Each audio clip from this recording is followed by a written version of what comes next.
What is up, everybody? I'm Courtney. Sean is late as usual. Not a shocker. But we were having a couple technical difficulties, so sorry for being like 2 minutes late. For some reason, it did not want to log on. So, but finally got it. So we live, baby. Anyway, I'm gonna wait for a few people to tune in as I am trying to knock all of Sean's stuff off of the wall. Great. Who do I have in here so far? Say hello so I know you're here.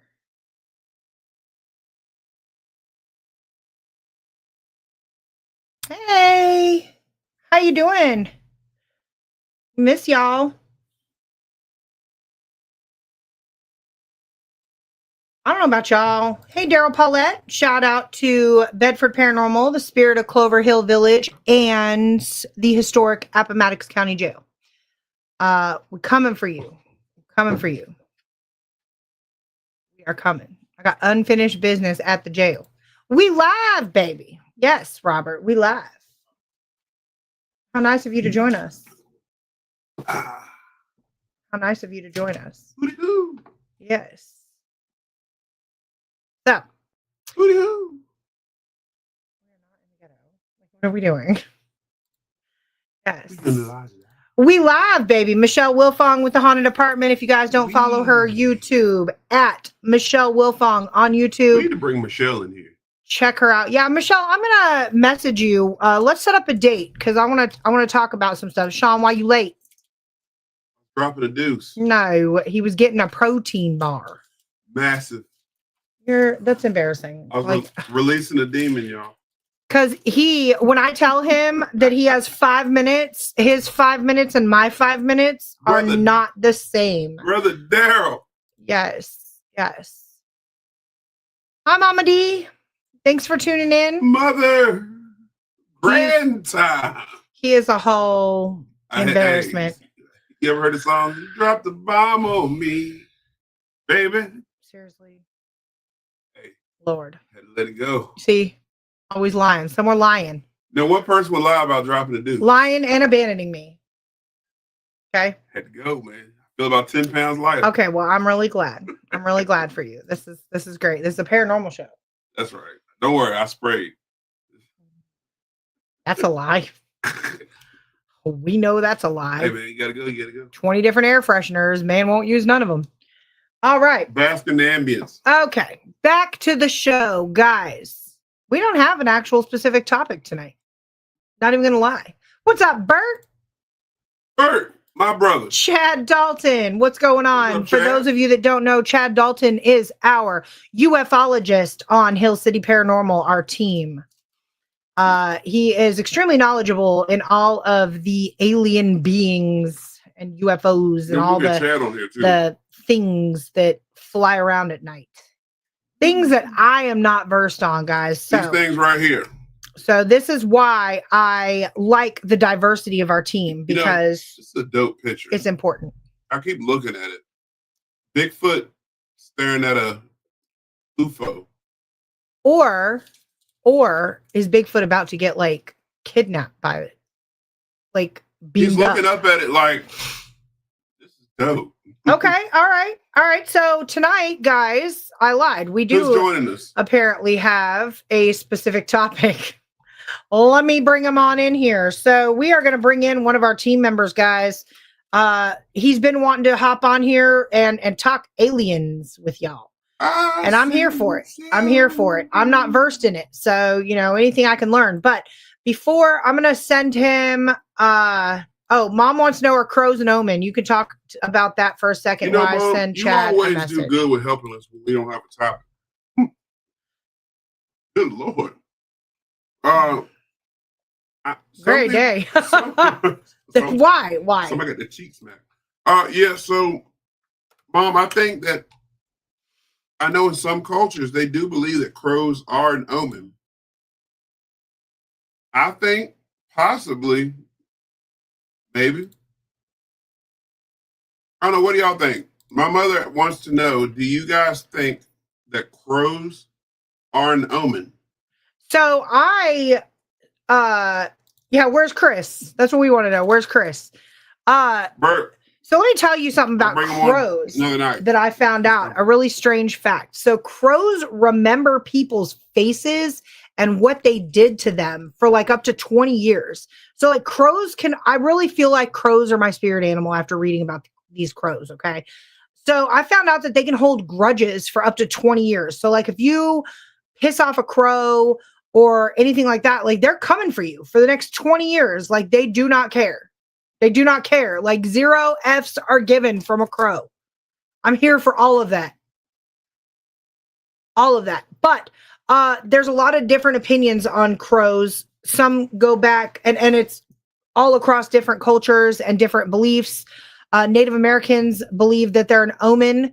Some people believe they're an omen that they're bringing death. Some people believe they're bringing protection. A lot of the times, though, universally, from what I'm finding from all of my research with crows, is that they're a sign that the dead is near or is coming or something like that. In my particular instance and run in with crows, I don't feel like they're bringing anything negative. I feel like they're definitely the watchers of the bird family. I feel like they sit back, they watch, they analyze, and 10 out of 10, they're judging you. Now think about it, when I'm hunting, 10 out of 10. I like watching them move. So when crows are together, they send one crow out. What's up, Brandon? He's the spy. And I read this. I'm telling you, they're judging. He's the spy. This one crow sits on the tree and he looks around. And if he sees something he don't like, he's real loud. And all the other crows will run when he senses danger.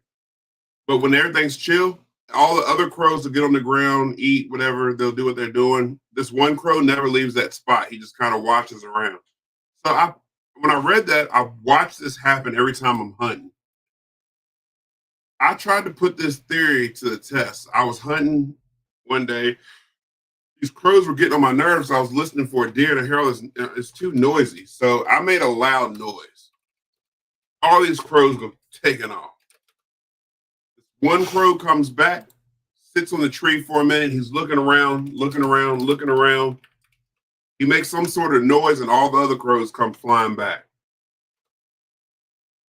Make noise again, they all fly away, except that one. So they really do have a lookout crow that sits there and watches out. The way they move is it's pretty cool. They have like a scout and everything. I think it's pretty dope how crows function. Yeah, for sure. Yeah. So whether they're an omen or not, depending on what culture you read about, Native Americans have a lot of beliefs with crows. The movie The Crow was dope.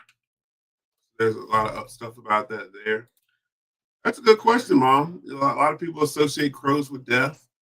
Yeah. So, I mean, like I said, it's all across cultures. I think that's gonna be my next tattoo. There is a lot of different things. So, from everything that I've read, you've got their messengers. Like I said, Native American traditions, crows are viewed as almost like the mediator between like the spirit realm and the human realm.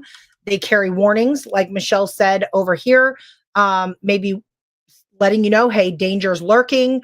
It could be, a symbol of transformation. I know crows are tied really deeply to change. I view crows personally as incredibly intelligent and wise. If, like Sean said, if you watch them move, they're very articulate in everything they do. They don't move without knowing their next move. So, they're known as almost like the guardians of wisdom. So running into a crow might cause you to trust your intuition, or maybe you need to seek deeper knowledge in your life. They, like I was saying in the beginning, in some traditions, they're associated with death, but they're not always in a grim way. So they symbolize transition from one phase of life to the other. A lot of the times you will see crows at a lot of funerals or around like that. It could mean that a chapter of your life is closing, making way for something new, stuff like that.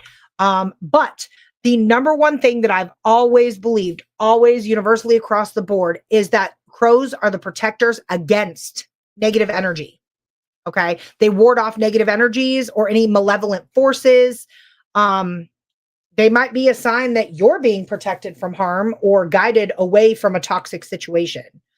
So they're linked to the shadow portion of yourself. They're a symbol of adaptability, connection to magic, mystery, prophecy, community, loyalty, courage, symbol of rebirth. And then, to kind of piggyback off of the guidance of wisdom, like they're the carriers of ancestral wisdom.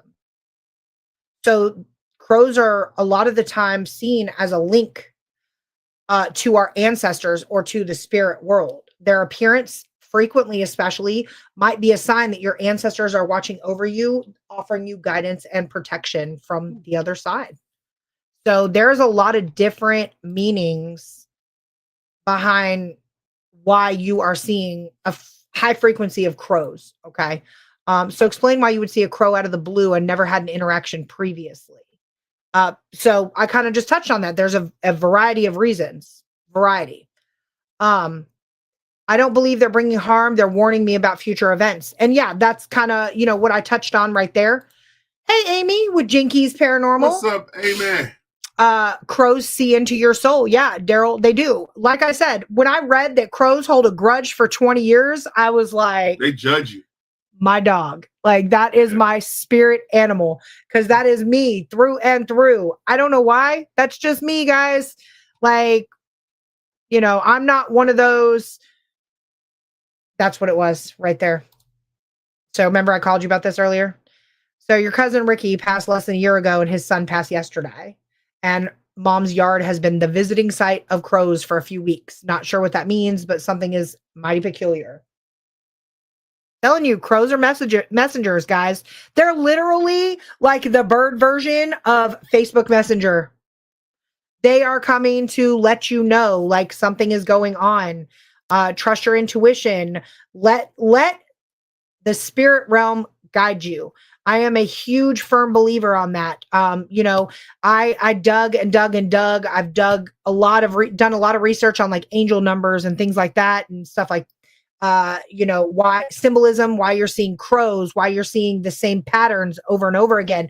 It's literally a spiritual awakening. Mom, it's weird that Ricky's son passed away. And, yesterday, you can ask Courtney, I couldn't sleep. I was having a lot of heart palpitations yesterday. I was having some breathing issues yesterday and couldn't understand why. And it's every time somebody passes away, that happens to me.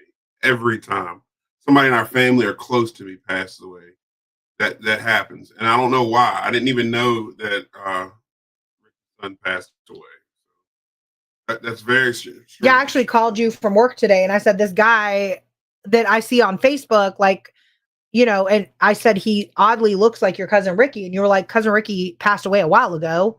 And I said, I'm trying to tell you, this looks like Ricky. And I screenshotted it. And you were like, unless that's his son, I'm not sure. Yeah. So, that's crazy. He's a distant cousin, if y'all are wondering why I didn't know. What's up, Andrew? Boo. Andrew. Sam from Wyoming. Sam. And Michelle said, I never really noticed the crows until I moved here. So, hey, Bert, thanks for jumping in. I appreciate your support. Yeah, Bert. We hope to see more of you. Yeah, we appreciate you tuning in, Bert. Yeah. And the crow dropping dead is a little bit creepy. I would probably panic. But right here, what Michelle said, I never really noticed the crows until I moved here. The thing is until we become more aware, more self-aware of our environment, our surroundings, we get more in tune with our spiritual side. We aren't as aware of things that could have potentially been around us at all times until we really start opening ourselves up to being more in tune with that said spiritual side. Okay. I believe that animals are a messenger in some way, shape, or form from the other side. I do. Animals, I believe that animals come into your life when you least expect it and when you might need it the most. I think that they're there to guide you.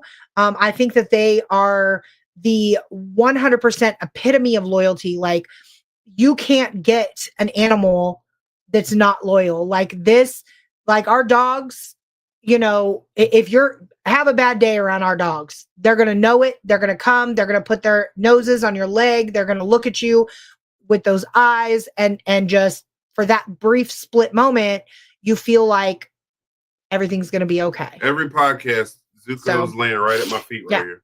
Loyalty, man. He's laying right here right now. And don't focus on them bringing bad news because you can manifest it into reality. Absolutely, Michelle. I listened to a podcast the other day that was talking about manifestation. And guys, manifestation is real. They were talking about manifesting your own demise was the topic. And when I tuned in, and I was only in for a brief moment, but what they said was so powerful that I backed my whole life up and thought about it. They were talking about people who die of certain ailments that they actually manifest their own death. So they're saying over here like, oh my gosh, you know, my boyfriend left me. I'm so brokenhearted. I'm so brokenhearted. I just can't take this anymore. My heart is so broken. And a week later they had a heart attack. And they just kept repeating, my heart is so broken. My heart hurts. And a week later they had a heart attack. Down of a broken heart's real. Okay. Or, you know, like people that are hypochondriacs, they're, you know, oh my gosh, you know, there's pandemics going on. I've got to mask up. I'm freaking out. Everything's going on. Everybody's going to get me sick. And then they end up sick. Driving in the car with your mask. You know what I'm saying? You are literally manifesting your own demise. So the same way you can manifest good, guys, you can also manifest bad. So we have to pay attention to what comes out of our mouths verbally and what thoughts. Intrusive thoughts are real. Intrusive thoughts are real. So don't think that if I don't say it and it's just in my head, then I'm not manifesting it. That's not true. That's not true. Always wake up every day, take a deep breath, ground yourself, place your feet on the floor and say, I'm going to make today my bitch. Why? You're manifesting that positive energy. Like today, I'm going to wake up and I'm going to be the best version of me that I can possibly be. I'm going to be better than I was yesterday. Today is going to be a great day, and watch if you don't have an amazing day. But if you wake up and you put your feet on the floor and you're just like, God darn it, it's Tuesday. I don't want to go into this darn job. Coworkers on my nerves. I hate my boss. This sucks. Like, you're going to have a horrible 8-hour shift, guys. Try changing your train of thoughts. It works. I know. I'm walking living proof on both sides. And I've seen both sides. Mom said saw crow walking so calmly with food in its mouth in the yard. Plus I got a call from Gran after having a bad dream about someone close to me passing. I know this is a lot, but I get this weird shit frequently. And again, that is you being in tune with your spiritual Mom, when you start cussing? Side. Mom, it's weird shit, man. Mom's serious about it. It's weird shit. So yeah, manifestation is real, guys. It's real. Everything positive and negative that you put out there in the atmosphere will manifest itself back to you, sometimes tenfold. So, you ever heard that saying, all the good you do is going to come back to you 10 times better? Same way. All the bad you do is going to come back to you 10 times worse. So, yeah, manifestation is real. It's just like when you're investigating, that's why you set your intentions. Yeah. A lot of times as investigators, people forget that one step. Put all their equipment up and they start asking, does anybody want to talk to me? Yeah. Set your intentions. Definitely. For sure. If you have ill intentions, then bad things will happen. And, you know, the one thing that me and you started doing recently is we've gone to a few locations, and, you know, I'm not going to name these locations, but we've gone to a few locations with that, oh God, here we go again attitude, right? And we're driving up the road and we're just like, you know, I'm tired, I'm this, I'm that. You're just really not feeling it. But then as we get closer, we look at each other and we go, you know what? Tonight's going to be a great night. We're going to get all the activity, like all the ghosts are going to come out and talk to us and only us. End of story. Like, we're putting it out there, and we will have one of the most active nights that we had on an investigation. That's happened. And we have started doing that every location. No matter how we feel, we will have that conversation and say, tonight's going to be a good night. It's going to be an awesome night. It's going to be active. we're gonna bring our energy, we're gonna bring our positivity, and it's gonna be a good night. Everything is great, Amy. I hope all is well with you as well. Thank you for asking. Cody, we live, baby. Yes. Hope you and Robin are doing well. Yes, sir. I got to see Robin's little new boo buddy. She posted a picture. Y'all got the boo buddy. He needs a name. How do y'all feel about the boo buddy? I think they won it at the cabin. Some people love him. Some people hate him. I want to know what y'all's opinion on him is. Mom said I could never put these happenings or sightings together and shared with me, Ma, it's like you're almost waiting to hear bad news, all because these man-made signs. So I am going to have to disagree with man-made signs because, I think that there are a lot of spiritual signs too that we're bypassing for the man-made signs. So maybe try to shift your focus a little bit on the more spiritual signs as opposed to the man-made ones and see if that doesn't maybe change your train of thought. Just a suggestion. We had best evidence for the night and won it. I haven't gotten to use it yet, so I'm still a little iffy on it. Awesome. So guys, go ahead and give an intro. Me? Yeah. Okay, so before we do that, I would say I think the Boo Buddy's cool. Just make sure you use it the correct way. My favorite way to use it, I don't know if this is the correct way or not, but my favorite way to use it is to just cut it on, let it get its baseline, stick a recorder right beside it, and let the Boo Buddy be your EVP thing. Your EVPing. My favorite way I've ever used it and the best evidence I ever got with it was I set it in a room, stuck a camera on it, let the EVP go, and walked out completely out of the room. The part where it says, can you repeat this? And does the knock knock thing. I had spirits knock back in that room where we were gone completely on the fourth bottom floor. So it was great. We coming for you. We see you. We coming for you.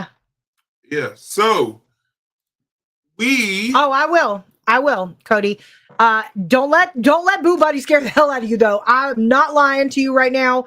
Boo Buddy will get you at some point. Yeah, I don't like the name Boo Buddy. We need to do that. That's why I said you need to name it. Yeah, Boo Buddy. That sounds very you want to be my Boo Buddy? Well, technically you're my Boo Buddy. That sounds terrible. I had a supervisor call me Boo at work for years. Yeah. So you have PTSD from this job. So it's the Boo Buddy Junior. It's only EMF. Okay. All right. Then you should be okay. So the Boo Buddy, the actual Boo Buddy will get you.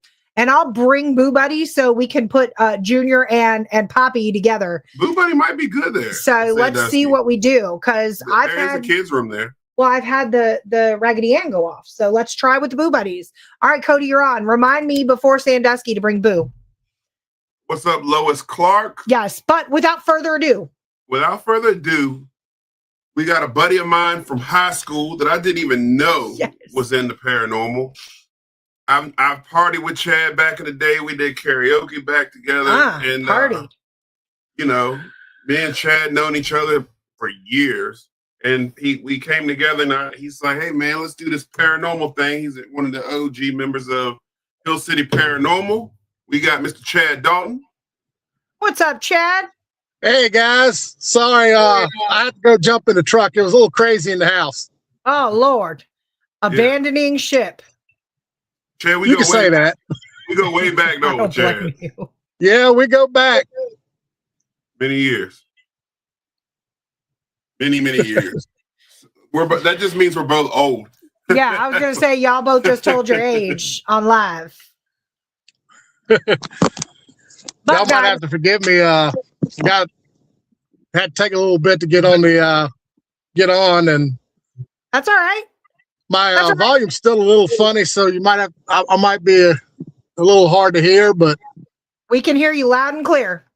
All right, my volume on this side's a little down, so it's a little hard to hear. All right, so we'll yell at you like you're 90. We got it. Yeah, gonna have to. Put your hearing aids in, Chad. It's everything I've been using. All my computers, my laptops, my tablets. It's been a day today. Amy, we sure will. Thank you for keeping us in mind. Yes, ma'am.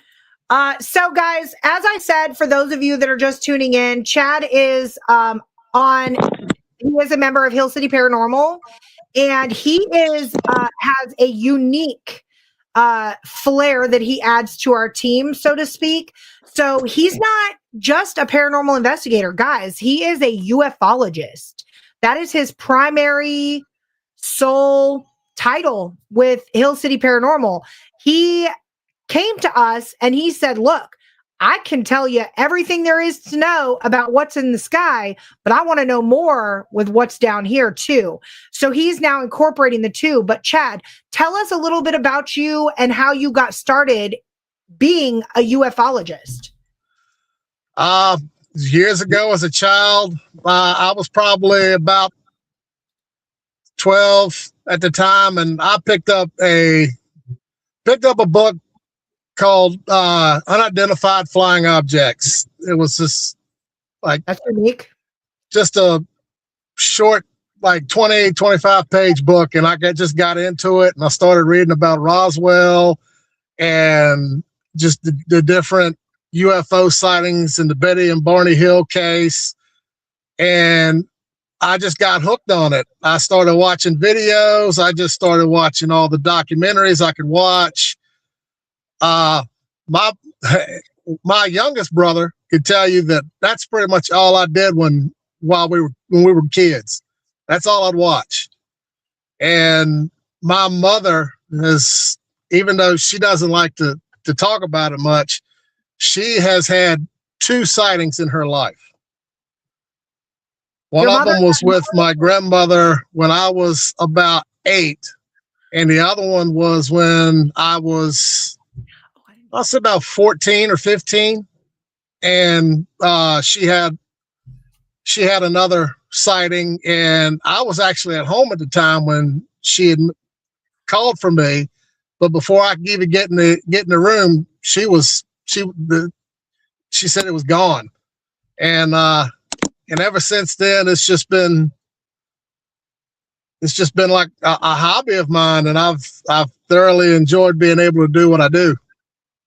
I love it. So 3 people I missed, and I am so sorry. Really quick, Ronnie Anderson with Bedford Paranormal. Boo to you too. What's up, brother Ronnie? Chris Mendes with Supernatural Untold Stories. He's a busy man, guys, but he took time out of his day to stop in here and say hey. Then we've got, go follow Supernatural Untold Stories, by the way. That's right. Then we've got Dr. Odell, who popped in here from the Rip Nation Network and ASPS. So All Seeing Paranormal Society. But I've got and Rhonda Harris, psychic medium Rhonda Harris with FPRI, What's guys. up, Rhonda? Yeah, Rhonda. That's okay, girl. You jumped in. We Good to good. see you, Rhonda. You didn't run from Sean. We're all right. Oh, she ran. That's why she's late. But so, all right, to go back to what you said, Chad, your mom got 2 up on me. I have never had an encounter or UFO sighting. Have you? That one time we was at it was me, you. It was a meteor. Me, you, and Chuck. And Emily. And Emily from Lost Souls. And Chris. I think that was it. A meteor went by and you screamed? Yeah. We remember. I did not scream. This is the lie that's been told. That was a UFO, man. It was a very bright. You'll be surprised how many I can debunk and tell you it's a meteor before I even get 5 minutes in. I love it. So you hold some credentials and some weight in the UFO world, I guess. Who are you affiliated with? And can you? I was at one time affiliated with MUFON. Okay. I was doing some investigative work with a couple of people, and I am friends with Mr. Ventry, who is with Pennsylvania's MUFON. You've probably seen him on the History Channel on a lot of the UFO shows. And I was friends with his nephew and his niece. We went to college together, and I just love talking to their uncle, and he finally told me, he's like, just letting you know, I'm with MUFON, and I'm the chapter president in Pennsylvania. Would you like to join and learn some things? And I picked up some stuff from him, and he's kind of gone his different way now, but I kept pretty much the core of what he used to do as a president and as an investigator. Okay. And what is MUFON for those that might not know? Mutual UFO Reporting Network. Okay. And what do they do? Like, they're an organization that just goes out and finds aliens? Basically, somebody would call the hotline. They'd be like, hey, I may have had a sighting. Could you possibly come out, send an investigator out here and look into this? And they would go out and look to see if it could possibly be a UFO. Or if it was something that could be easily debunked. It could have been a planet. It could have been a satellite. Just basically just to help a person to figure out what it was that they were looking at. Okay. All right. So Ronnie wants to know, do you know Richard Lang?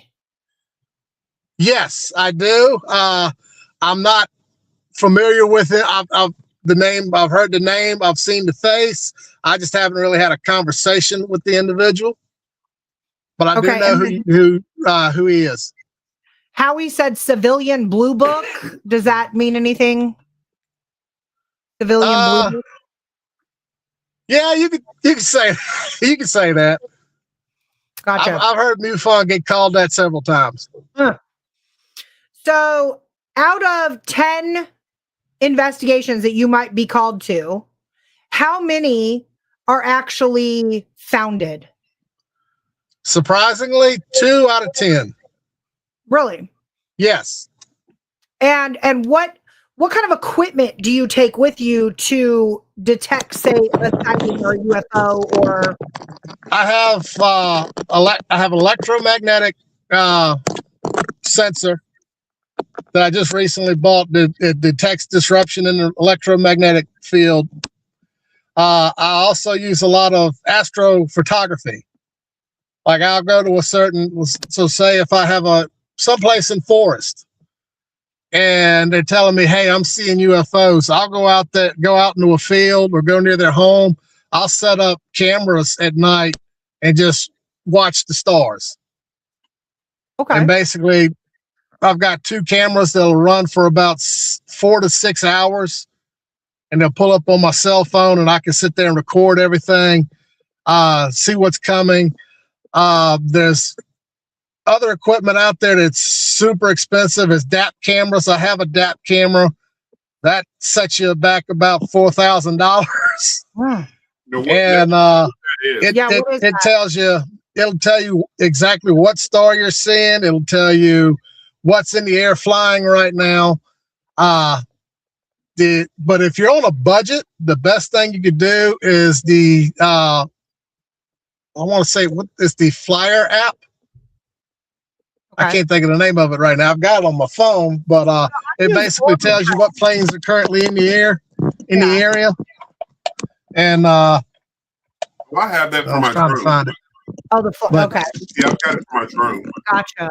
I didn't know. So I use Orbitrek, and I use that for that'll tell me every satellite that's in the air right then and there, because I'm sure your guys' calls amplified when Starlink dropped. Oh my God. Okay. Because I can't tell you how many posts I saw. I can almost tell you I've got, if I deal with 10 cases, 5 of them are Starlink right now. Yeah. And I was like, look, send me a picture. And if they send me a picture, I can right away just say, hey, that was Starlink, that was satellites. We've got some friends of ours, me and Sean do, who are adamant that they're UFOs. And I constantly have to remind this individuals, like, hey, it's Starlink. Do I know this individual? You know who it is. Was I out there using Orbitrek with this individual? Yeah. I had to debunk this said individual as well. I went out there and I was just like, now I will say, Okay, because yes, we are over here and we're debunking him, and he's not present to defend himself. I will say there was a few things that were strange when we were out there. I'm not going to say they're UFOs, but there were some things that looked strange and did not detect a satellite on Orbitrack. It kind of shot and it like hovered, and then it kind of like went down, and then it came back up and kind of hovered, and then like was gone, like at the speed of light. And I'm like, that's not a plane. Planes don't fly like in an L shape and then go back up and then that way and disappear. I'm like, it's not. I know some Navy guys that'll tell you, hold my beer. This, I mean, maybe, but I highly doubt that there's like F-16 or bomber jets in the middle of the night. I mean, they could. I'm saying, but there was a lot, yes, that were satellites, and I had to show him. I had to have him download the app, and I said, if you ever want to know and you're curious, literally just walk out, aim it to where you think the UFO is, and it's going to tell you exactly what satellite is there. Right then and there, it tells you every Starlink within, you can set your radius, and then it'll tell you if any rockets are being launched, if any NASA is doing anything. Like, that is a good app. It is a good app. I love it. I paid for it just because I was so frustrated that said night that I knew it was a satellite, but he wasn't believing me. So I was like, let me just get this app. I'm going to pay for it and I'm going to show you. And when I showed him, it was like disappointment, and I feel bad, but I don't want you outside running around thinking that it's a UFO and it's not. So, but everybody fell under that whole entire thing. Even your daughter, remember, she called us in an absolute panic because Starlink went right over her mom's house. And she was like, I just saw a UFO. She took a video of it. She sent it to us. And then I'm like, immediately took to Google and the internet. And I'm like, there's got to be an explanation. And then that's when we found out they had introduced Starlink to Central Virginia. So this is several years ago. But I do want to ask Chad, all right, let me start here. Let me back this up. When you get a case, what is the first thing you do? Like, what does a night investigating a UFO case look like? The first thing I do is I ask the individual, do they have photos? Do they have video? Do they have any proof of what they saw? And then I go through it and I kind of analyze it. I look at what constellations may have been up at that certain time. What could have possibly been flying by. I'll call the airport and be like, hey, have you seen this plane? Was there a plane flying by this such and such time? This is before flight radar. And then I would go to speak to the individual if I feel like it's warranted to go look at it and to speak to the witness. And then when I go see them, I'll get more information. I try to gauge on what their truthfulness is. Being in law enforcement like I have been, I could tell when somebody's lying to me, and I could tell when I honestly feel like somebody's has had a sighting. And then I'll go out and I'll put cameras out. I'll do electromagnetic checks. You got to do some math and do some star charting, just to see what stars might have possibly been out there. It's not a lot you can do. If you have a range finder, as long as it's not one of those ones with a laser, you could do that. I've done a lot of the laser. I've done some of the range laser on the ground, as far as if somebody has seen it close to the ground. I've used the laser finder to find out how far, like in through the woods or in certain areas where they've seen the UFO land, just to get a gauge on how far away they may have been. There's not a whole lot of equipment for doing a UFO investigation, but you do try to use cameras. You try to use some basic tools, and you go through the videos and the photos with a fine-tooth comb just to make sure you've got everything, like if you feel like if it's actually a UFO. Okay. All right. And Ronnie wants to know, what are your thoughts about Skinwalker's Ranch? Skinwalker Ranch. I feel like there's something. There might be something out there. I got to listen to Brandon Fugel during a conference. He was at a conference back in the summer that I was at, and he is very adamant that there's stuff going on out there. He's not spending the tons and tons of money that he has just to get a excuse me. He's not getting tourists to come out. I mean, he's literally got the place shut down on lock. He's got security there 24/7, 365. And he's got cameras and so much equipment and some of the top astrophysicists in the country coming out there. And I legit think there is something out there. What? I don't know yet, but they do have malfunctions and where drones won't work. They have lights showing up when they're just coming out of nowhere. He actually showed a video recently of Black Hawk helicopters, the same ones that just came out of Venezuela, the Nighthawk group, flying over the ranch, and it's not even showing up on transponders. Oh, wow. So I legit think he's got something out there. What it is, I don't know, but that's one of the places I would love to go to. I would do anything to get out there. Yeah, that's how we are with some haunted locations. We're just like, we would do anything to get out there. And y'all know me. I'm not scared of nothing. I'll go running through the woods. I don't care. Oh, we know. We know. We had to Chad, get you down off a mountain. You know, I'm gonna call you out. You do some reckless shit, all right? You know, you do. We were investigating with Chad. It was originally a call for ghost. It was a case, It was a private case we were working on. This is in Appalachia, pretty much, y'all. Yeah, we drove around. We were in the freaking mountains. Around this mountain. And when I say the mountains, we literally were up a mountain. Chad, in the middle of the freaking night, is in the mountain, in the middle of nowhere. This guy's starting to switch it from ghosts to skinwalkers. No, to aliens. Oh, to aliens, to, what do you call them? Cryptids. Chad goes off by himself in the freaking mountains. Chad, what's wrong with you? You're from Bedford County, bro. So yeah, you do some reckless stuff. You know, and mind you guys, let me put a disclaimer out there. Chad did this knowing we did not have cell phone service.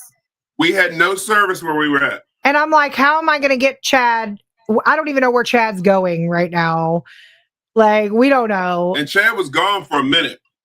And so I'm like, you know, so I actually asked Chad. I remember asking Chad, I'm like, what is an acceptable time to send out a search crew? And Chad's like, if I'm not back in an hour and a half, and literally hour and a half on the dot, here comes Chad. Yeah, and we weren't coming looking for you. No. You was on your own with Bigfoot, Chad. Sorry. I might have called somebody. This is the one place, and y'all know how I feel about Bigfoot. I haven't kept quiet about it. This is the one place that might have been a Bigfoot there. Yeah, there was something there. There was something weird about this location. And I don't know what. If I remember correctly, I think Chad and I sat down and we did come to the conclusion that we thought that it might be more cryptid than UFO or paranormal. And that's something that we're not versed on. So we ended up turning that case over. Yeah. I gave the option to Chad if he wanted to take it on himself to do some more research on behalf of the homeowners. We did offer our services for some things that were going on inside the home, but we quickly came to the conclusion that a loved one had passed away in the home and was still very much So there.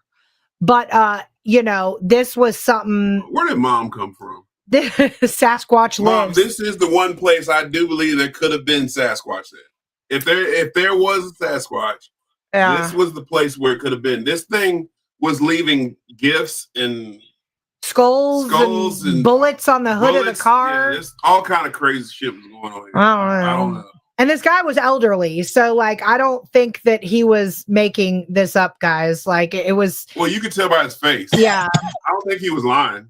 No, I mean, if he was, I mean, or he does some superior.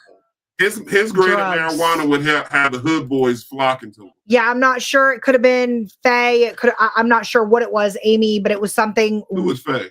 Fairy. Oh, fairies. Faye. I will say with that particular case, the only thing that really struck me was the fact that there was a high-pitched noise. I remember. The higher up you went into the mountain. And I didn't even have to use any of my equipment. I could just hear the high-pitched noise. And that was something that definitely kind of threw me off. And see, we looked and there was nothing around. There was an abandoned fire tower. Actually, the FLIR kept picking up something solid and cold that was moving around. It wasn't hot. It was cold moving. Oh. In the woods. I don't know. It was uneasy up there. I do remember it was very uneasy. I still was like, what the hell is Chad doing when he took off? I was like, Lord have mercy. It'll never happen.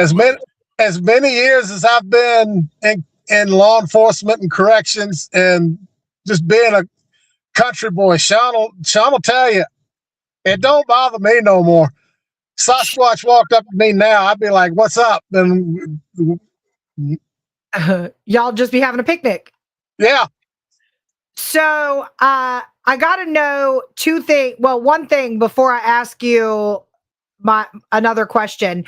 How do you feel about crop circles and like Area 51?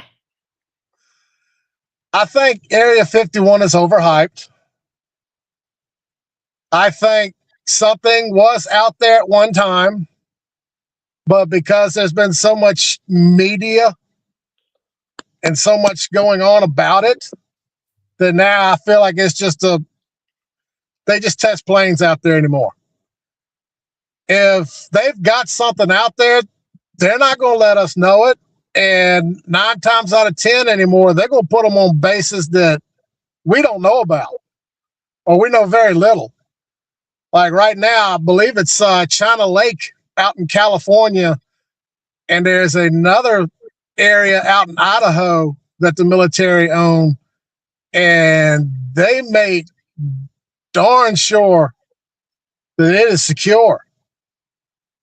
And Area 51 might be secure now, but I think that's more along the lines of just keeping the tourists away. Yeah. What about that base up in Big Island? You remember for years it was never active. Now all of a sudden it's military's running it again. Yeah. That what do you think? I've noticed a lot about that lately, and I've actually got somebody that sent me video of it recently that I just ain't had time to look at it yet, but I want to take a look at that and maybe go out to Big Island, find a good spot to do a night investigation, just to see what might be out there. I'd love to send my drone over top of it.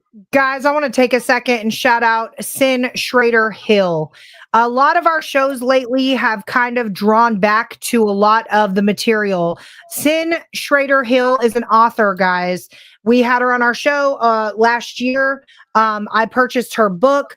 A lot of people have been reaching out and asking me about Signs from Beyond. Prior to this show, Sin, a lot of people were asking how they felt about when they saw crows. Like, there's been a lot of crow sightings. But if you guys want to know about Signs from Beyond, go on Amazon, order Sin Schrader Hill's series of books because she has multiple, and all of your questions will be answered.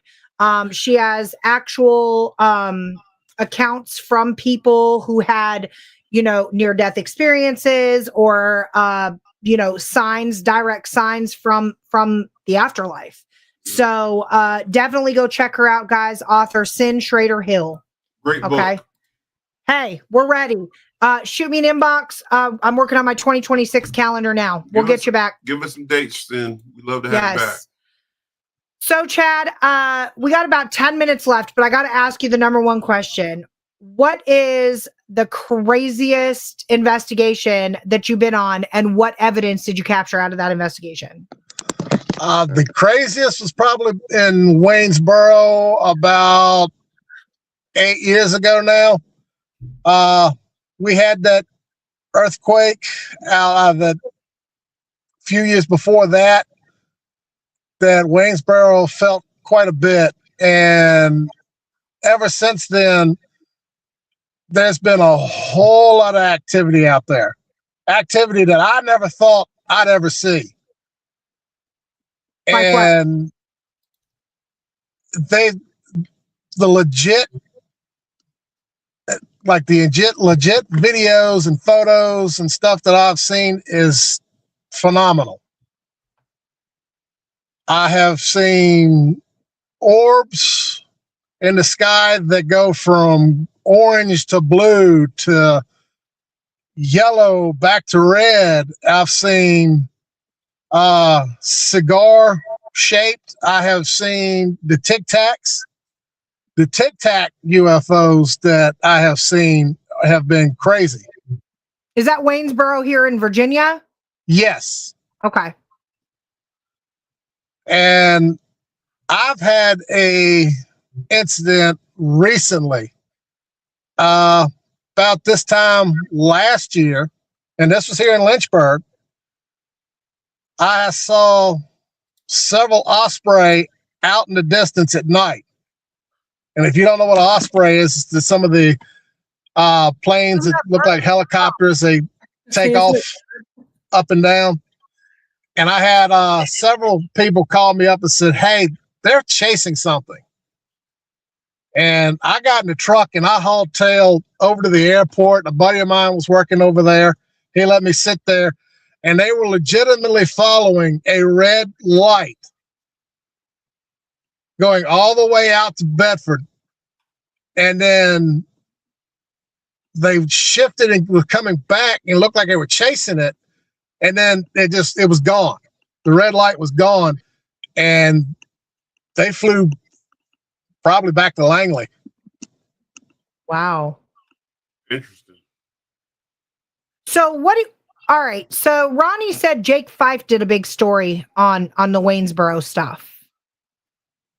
Yes, he did. Okay.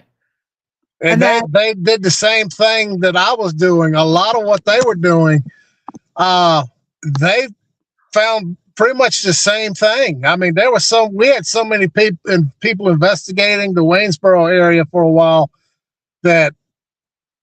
so usually the hot spots are in Virginia Beach area or on the East Coast because of Langley and all the Air Force bases and all the training and the ships and stuff.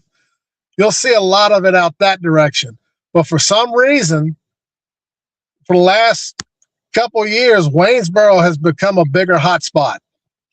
So why are they targeting the Air Force bases? Like, so do you feel like the alien creatures are like trying to target or infiltrate our military? Is that like what their primary goal is? I don't think they're infiltrating. I don't think they're curious. We have come a long way in a short time. We have developed weapons that are mind-boggling. And if you have visitors from another planet, you've got aliens, they want to see what's going on. They want to know if we're friendly or not. Right. And people are like, well, how come aliens don't pull in come down and land right in front of the White House? It's kind of like driving through a bad neighborhood. If you're driving through a bad neighborhood and you know you're going to get shot, you are not going to stop and you're not going to come hang out. Right. I mean, that And with makes the fact that we've got so many weapons of mass destruction, I really don't think they want to make sure that we won't be hostile to them before they decide to come calling.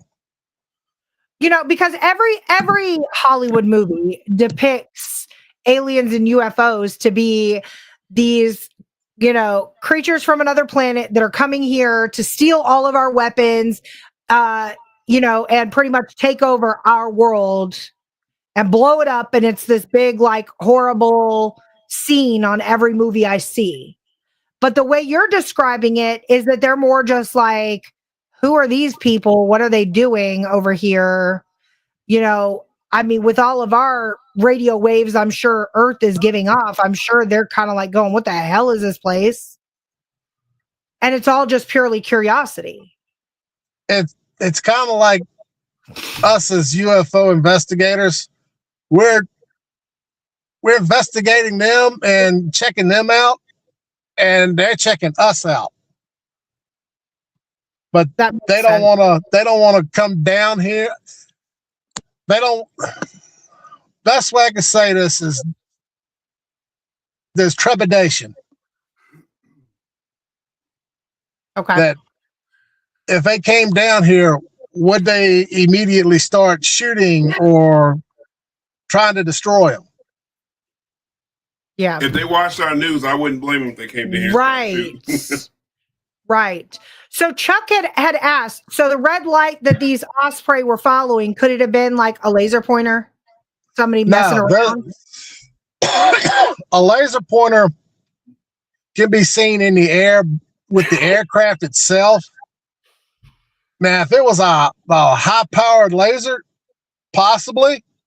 But the thing I saw was blinking red, and it was bigger than a typical laser that you would see. This thing had, if you looked in the sky, I could ball my fist up, and I could still see it right here in my face. That's how big it was. Okay, could it be military? It could be. I mean, it could be a drone. I mean, they're making these drones now where they show off different lights.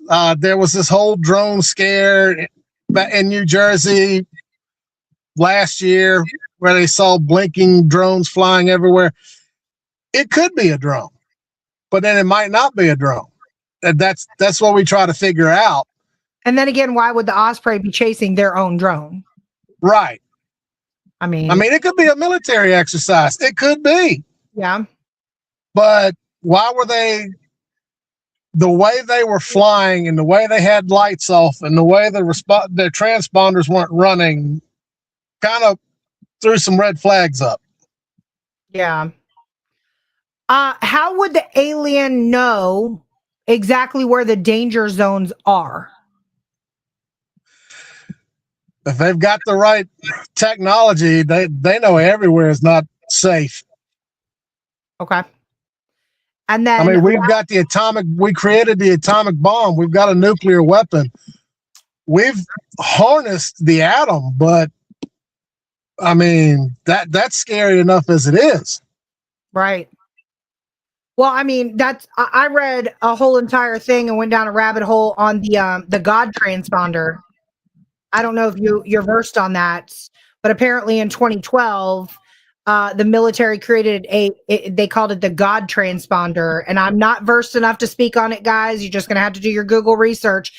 But basically, the military and the government mastered literally like meshing atoms and like it's like this whole entire thing. And if it gets out, like it could be the end of the universe as we know it.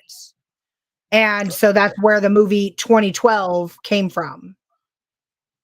I've heard about it.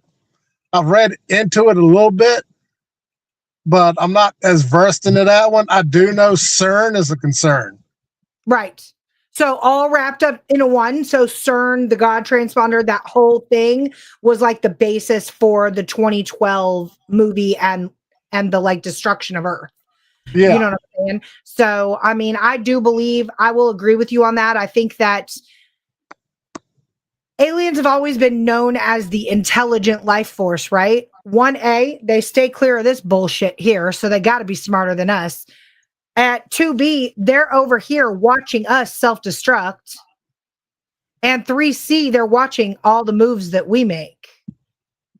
So they got to be smarter. You good? Yeah. Oh, okay. You look like you were about to cry. No, I was thinking. So Ronnie said, could there be more than one Earth? There are more galaxies. So, Ronnie, that's actually a good theory. Going back to dimensions, which, going to galaxies.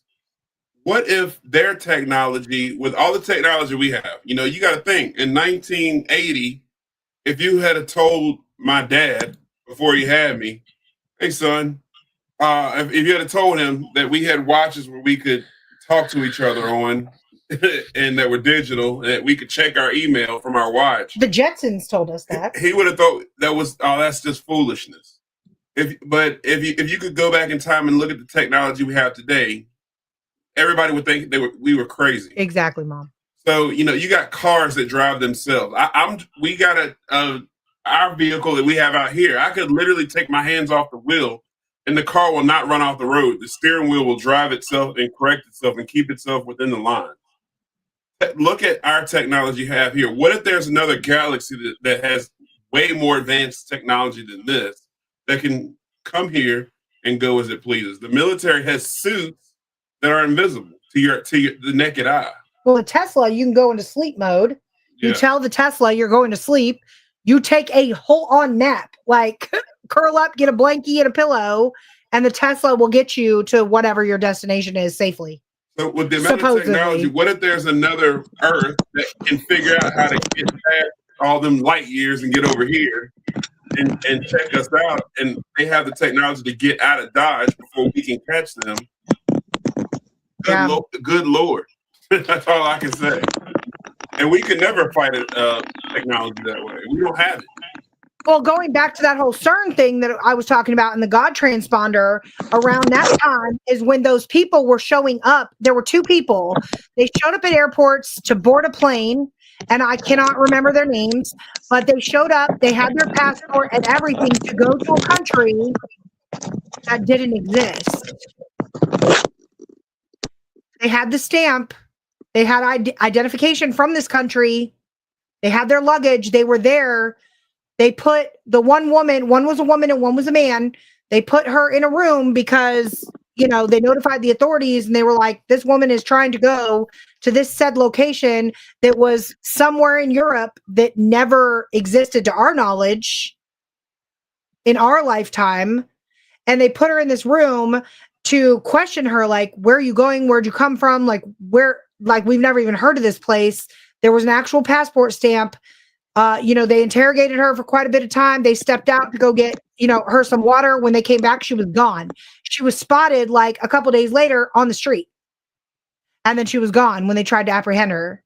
So they are leaning towards the whole dimensions thing, that certain people from certain dimensions are able to like glimpse into our dimension for a brief period of time and then glimpse back out or something like that. I mean, even we've got we have black holes that could be turned into wormholes. They could be coming from other dimensions. It very well could be. Yeah. And I mean, if they're coming from outer space, they might be coming from other dimensions. There might be dimensions where there's teeming with life, and they come over, they come through, and they see us, and again, we throw up enough red flags that they can see us coming. Yeah. Oh, we are waving a giant red flag over here. But Mom said, "Look at the microwave. Who would have thunk it?" I mean, at one point, people could hear voices through the microwave. Yeah. And the craziest thing is, like, everybody's fear was, that whole video game that you play, what is it, Fallout? Mm-hmm. Like, that is literally a nuclear bomb that is said to throw out, like, mass radio waves and, like, level places and stuff like that. And then what do? We create a miniature box version of Fallout that heats your food. That doesn't sound safe. None of that sounds safe. but yet you've got to wear a whole like thing to go into an X-ray room, you know, like a whole little suit. I don't know. Well, Chad said we had came a long way in a short time, and we did. And here's an interesting tidbit, real quick. Well, Roswell gets brought up. The Roswell crash gets brought up a lot regarding this. Before Roswell, we weren't we didn't have a whole lot of technology, but people point to Roswell and they start noticing we had a technological boom not long after that. Fiber optics. We didn't even, who'd have thought about fiber optics back then? And now look at it. Yeah. And then why is it that in one side of the world, their technology is way further advanced than over here? Like, is it that they're that much smarter, or what's the truth behind that? Because it's hard for me to believe that, yeah, I get it, China. Those guys go to school all year round. It's just hard for me to believe that one side of the world is that much smarter than the other side. And that's the case. Like, why is it that their technology? I'll give you an example. The exact same thing, the phone, the watch technology. I had that 10 years before it came out. And I ordered it. All I did was order it from Japan. I ordered it, the watch from Japan, and I had a watch that went to my iPhone. I had the iPhone when it very first came out, and I had the Apple Watch that went with it 10 years before it ever came out. So I was wondering. I never understood. Well, it may not have been 10. It was a long time before. It was many years before it ever even came over here. I mean, we created the internet. Yeah. If you think about it, we created the internet. Where did the internet come from? Your phone line. Maybe China has their own Roswell. See, that's the one I'm talking about, Ronnie. That's the thinking. You took it right out of my head. That's the thinking that I'm wondering, how is one side of the world so much further advanced than this side of the world? And on the flip side, Chuck put up right here that microwaves are actually outlawed in Russia, right? So then you've got other parts of the world that know that the things that we're using here are horrible and dangerous, and they're banned. Like, even all the way down to Ritz crackers.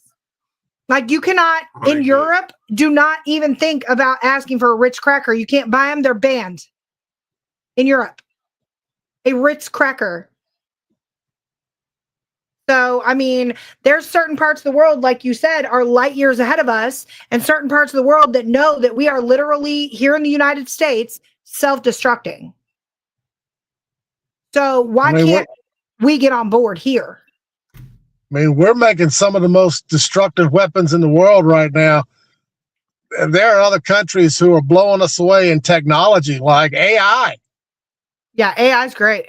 I mean, they're blowing us away in this stuff, but we're the ones making all these weapons of mass destruction. And you got to wonder where some of this stuff has come from. That's a good point, Chuck. Chuck said we've been dumbed down. Well, think about how that sounds, Chad. Everyone else is making tech. Can never say that word. Everybody's making technological advances. I can't say it. They're making those way bigger advances in the world on the technology side, and all we're doing is making weapons. Grand time, look it up. What foods are banned in Europe? You will be absolutely floored. We don't even make cars over here anymore. I mean, the crazy thing is like, with technology, though, yes, we can make weapons of mass destruction, but we're not ever going to deploy those unless we absolutely have to. But with who's in office. With the simple AI and technology, you could end society as we know it today. I literally watched mass chaos. I don't know if you guys in the comments that are still left remember when they went and hacked Amazon and shut Amazon down a couple months ago. It was absolute chaos on the internet. Amazon makes sense. What about when Facebook shut down that day? And TikTok. And TikTok. Remember when they took TikTok? Lost their minds. I will be honest Yeah. with you guys. If social media shut down for a day, I'd be like, thank God.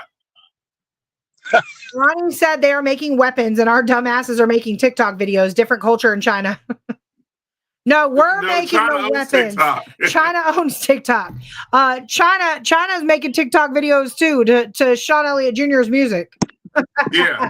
Hey, I'll thank China for TikTok. Let me tell you, if you go look at my music, those are the ones that's making TikTok. We got a biker gang in China that's utilizing all of Sean's music for their TikTok videos. It's hilarious. So I speak on Chuck's behalf. We thank China for. Hey, there's more people in China that make TikToks to our music than Americans. Yeah, that's true. They do appreciate, culturally speaking, other countries appreciate You music got these much Chinese more. guys. I'm a Bedford County outlaw. It's hilarious. The TikTok dances. Yeah. How come the TikTok dances? I got a question. I know this is way off subject. How come these TikTok dances, they look like they're fighting mosquitoes? They're like. I'm clipping this and putting it to a TikTok. Daryl said maybe they're playing us, give this part of the world more technology than the other, like almost like a check and balance. Oh, Daryl, that's deep. I mean, that's a deep question right there. That's deep. Ronnie said China TikTok is educational. American TikTok is dumb shit. Like TikTok dances. You'll never catch me doing TikTok dances. Oh my God. On TikTok. Yeah, no. I can hardly use TikTok. So. I can't dance, y'all. Y'all don't want to see me dance on TikTok. I got video of you dancing. I know. I'm gonna make a TikTok, No, you're y'all. not, neither. Courtney dancing. No, you're not. I leave the TikToks to my niece. I let her do all the dancing and stuff. I leave that alone. Yeah, but I do wonder though. I always wondered why one side of the world is so far more, and then you go even back to ancient time, the pyramids. You know, all this crazy rock formations and stuff. No, on TikTok we live, baby. That's right, Robert. We live, baby. That's right. Why in other places of the world we have these amazing natural formations. We have the pyramids and all that stuff, and even Daryl, we can do it. We have, you know, who really built the pyramids, and why are there UFO pictures in TikTok? TikTok. In the pyramids, why are there UFOs and aliens in the pyramids? There's aliens and sightings mentioned in the Bible. That's true. Multiple times. That's true. You had the chariot of fire. You had there was another one that I can't think of it right now off the top of my head. But there's, like I said, there's instances in the Bible. If you go look it up, you'll see it. It's in a book that we all, or I know some of us do. I do, but there's instances in the Bible. I trust the Bible. It tells us that there were sightings, that people were having visitations from people that weren't from this earth. Yeah. Now, could it be, and this could be a rabbit hole for another day because we're running out of time, but could it be because, like, isn't it like tomorrow in China right now? And then like their like health methods and like their practicality on sleep methods and things like that make them more advanced than we are. Like they really do get the 8 to 10 hours of sleep a day. They really do eat a lot healthier than we are. They don't participate in a lot of the recreational activities that Americans do, and things like that. So it keeps them sharp. It keeps them, ahead of the game, and things like that. Do you think that could have something to do with why China is far more advanced than the U.S. ever will be technology-wise? They're very regimental. They very well could. They're disciplined. We're not. That has something to do with it. We're rogue as shit out here. We just do whatever the hell we want to do. I mean, if you think about it, we like to party. They go to school every day. Ronnie trolling over here. Now, Ronnie, I can't tell you what verses aliens are mentioned in, okay? I can't do it. I'll admit it. You know, we weren't drilled that into our head as kids in Awana. We were drilled in, for God so loved his son, John 3:16, over and over and over again. I can memorize that all day long. But they're not having us memorize in between the lines that we need to memorize that now affects us as ufologists and paranormal investigators. So that. But Chad, you do have a big. You already done it, or I know you said you had a big. I was too. Well, I was too, but look, I'm gonna Google it. I know it's right because I do remember reading this. You know what? Let's go ahead here. Bible. Do your Googles. References of aliens. All right, we've got. Thanks to AI, nothing. All right. Genesis 1:26. Let us make man in our image. What? That has nothing to do with an alien. All right. Ezekiel 1:4-28 describes a vision of celestial beings with unusual appearances, often cited in discussions about extraterrestrial life. There's actually a lot about in Job 38:7, it mentions quote unquote morning stars and sons of God, which some theorize could refer to otherworldly entities. And then Matthew 24:36 states that no one knows the day or hour of the end, implying that knowledge beyond human understanding exists. And then Hebrews 13:2 advises to be hospitable, as some have entertained angels, unaware, suggesting the presence of non-human beings. Then Revelation 12:7-9 talks about a war in heaven involving Michael and his angels, hinting at a cosmic battle that is far beyond Earth. So there's actually 30 Bible verses about aliens, guys. A total of terrestrial 30. Scripture. Yes. 30. And there's actual multiple sites about Bible verses and aliens. This is actually interesting. Yeah, Ephesians 6:12. Could the UFO and alien phenomena people perceive today actually be wicked spiritual forces to undermine our belief in God? That is the question. So yes, you would have to look. Deuteronomy has some. Ephesians. Yeah. So there's a lot of Ephesians says, consequently, you are no longer foreigners and strangers, but fellow citizens with God's people and also members of his household. Put on the full armor of God, for our struggle is not against flesh and blood, but against the rulers, against the authorities, against the powers of the dark world, and against spiritual forces of evil in the heavenly realms. Oh, actually, read that again. For our struggle is not against flesh and blood, but against the rulers. What?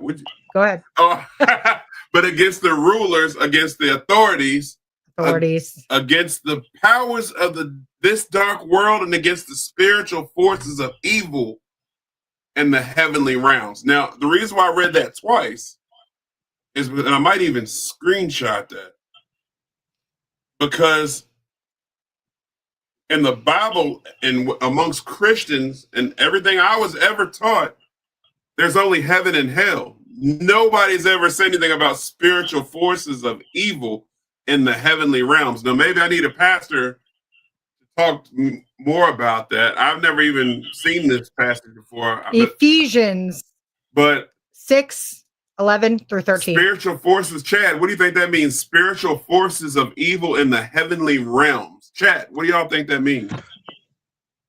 I will say this because my faith and what I believe in, because I believe in God and I also believe in UFOs. And here's my thing. There are billions and billions of stars out there. You're right. You can't tell us that we're the only ones in this universe. To believe that we're the only ones is arrogant presumption on our part. And I wholeheartedly will die on that hill for this. I believe in God. somebody created not just us, but everything out there. And whatever God might use from the heavens will eventually be here. So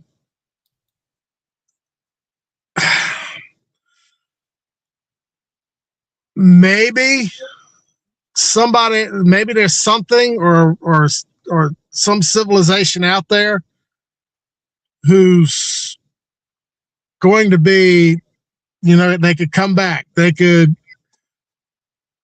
come here and be like, hey, we helped create this civilization and y'all have destroyed it. And now we've got to fight for it and figure out how to save it. Yeah.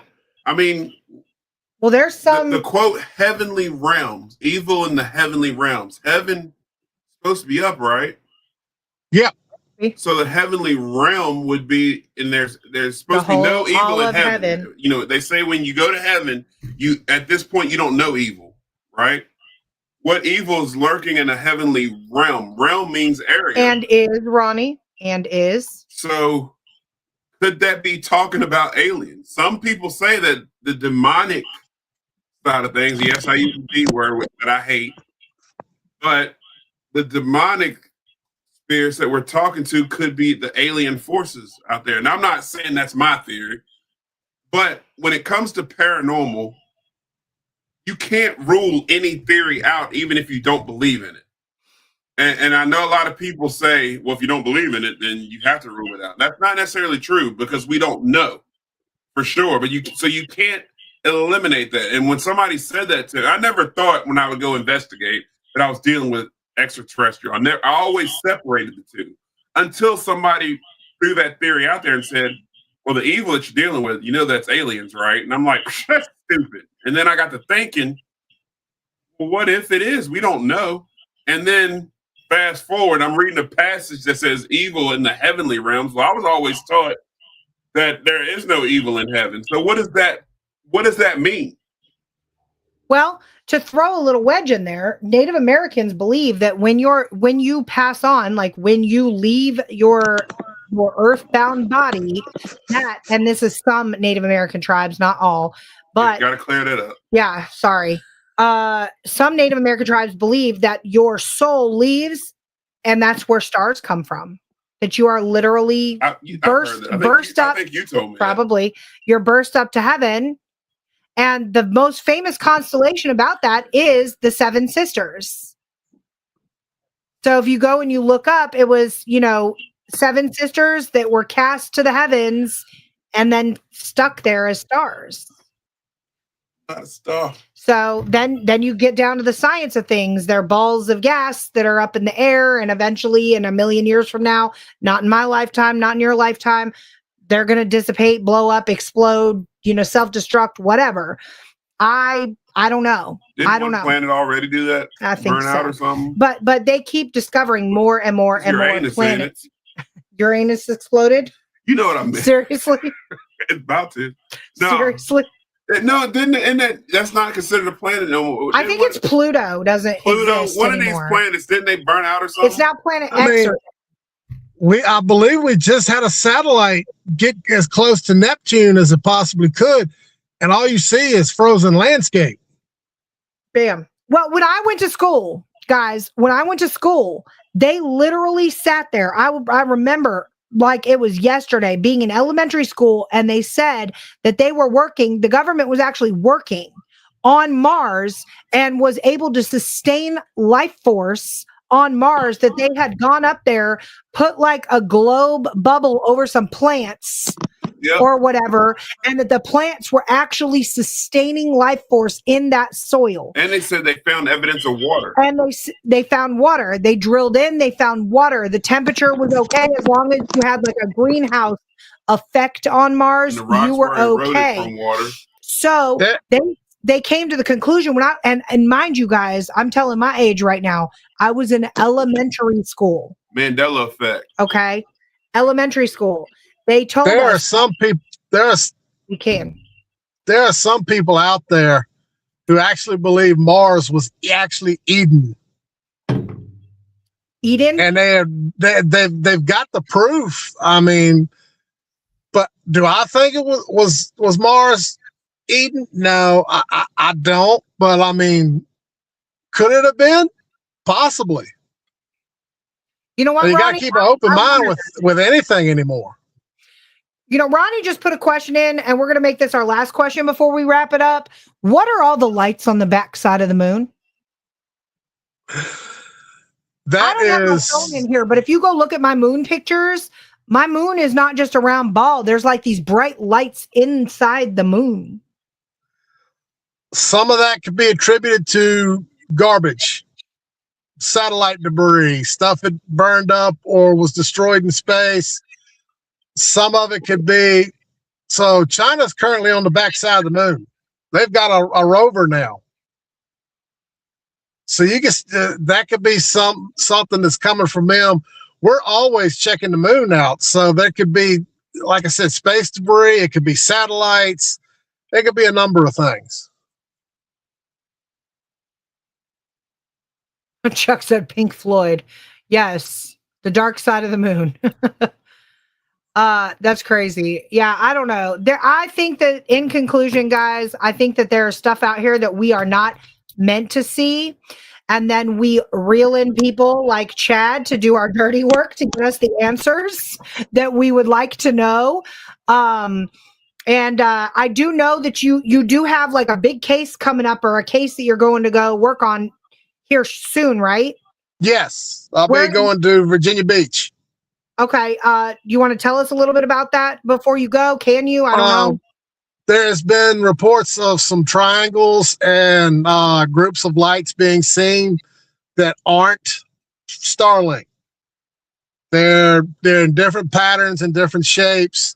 Me and another gentleman from North Carolina, we're going to go out for the weekend, just do some astrophotography and just plot stars, try to get as much evidence as we can to try to help the people out there who have seen these things, and just hopefully we can give them answers. Okay. We'd love to hear back from you about your findings. That Sure. would be cool. That would be very cool.